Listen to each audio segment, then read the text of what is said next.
Hi friends, welcome to నమ్మ kitchen. టేస్టీగా హెల్తీగా గోంగూర వెజిటేబుల్ పలావ్ని ఎలా చేసుకోవాలో చూద్దామా.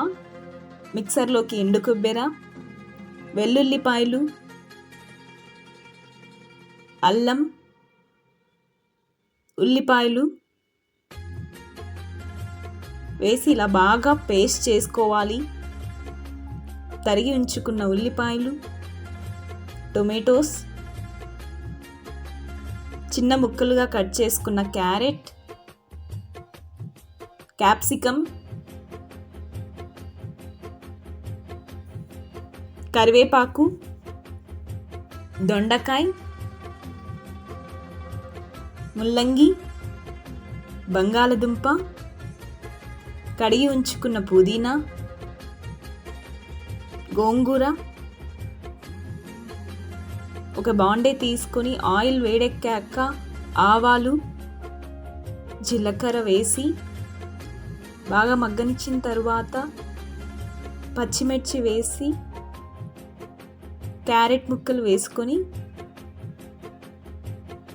పచ్చి వాసన పోయేంత వరకు మగ్గనివ్వాలి. ఆ తరువాత తరిగి ఉంచుకున్న దొండకాయ, ముల్లంగి, ఉల్లగడ్డలు, 2 టేబుల్ స్పూన్ సాల్ట్ని యాడ్ చేసుకొని బాగా ఫ్రై అవ్వనివ్వాలి. ఆ తర్వాత కరివేపాకు,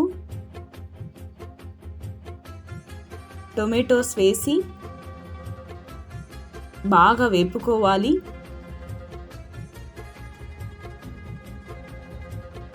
అల్లం వెల్లుల్లి పేస్ట్ని వేసి కూరగాయలకు పట్టేంత వరకు వేపుకుంటూ ఉండాలి. ఇప్పుడు కడిగి ఉంచుకున్న పుదీనాను వేసి పుదీనా ఫ్లేవర్ అంతా బాగా కూరగాయలకు పట్టేంత వరకు వేపుకుంటూ ఉండాలి.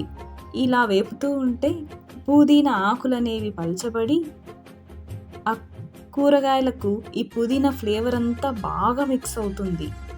అప్పుడు ఈ వెజిటేబుల్స్, ఈ కూరగాయలు అనేవి మంచి ఫ్లేవర్ అనేవి వస్తాయి, పుదీనా ఫ్లేవర్లో వస్తాయి.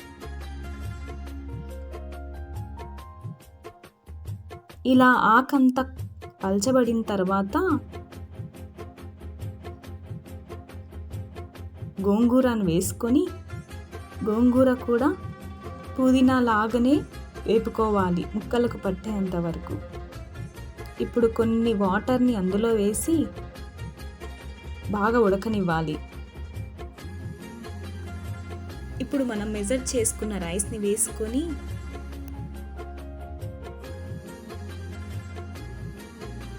బాగా ఈ కూరగాయల ఫ్లేవర్ అంతా రైస్కి పట్టేంత వరకు ఇలా మనం కలుపుకున్న తర్వాత మెజర్ చేసుకున్న వాటర్ని వేసి బాగా బాయిల్ చేసుకోవాలి హై ఫ్లేమ్లో ఉంచి. ఇలా బాయిల్ అవ్వాలి. ఆ తర్వాత కొద్దిసేపటి తర్వాత మనము లో ఫ్లేమ్లో ఉంచుకుంటే tasty healthy gongura vegetable pulao is ready.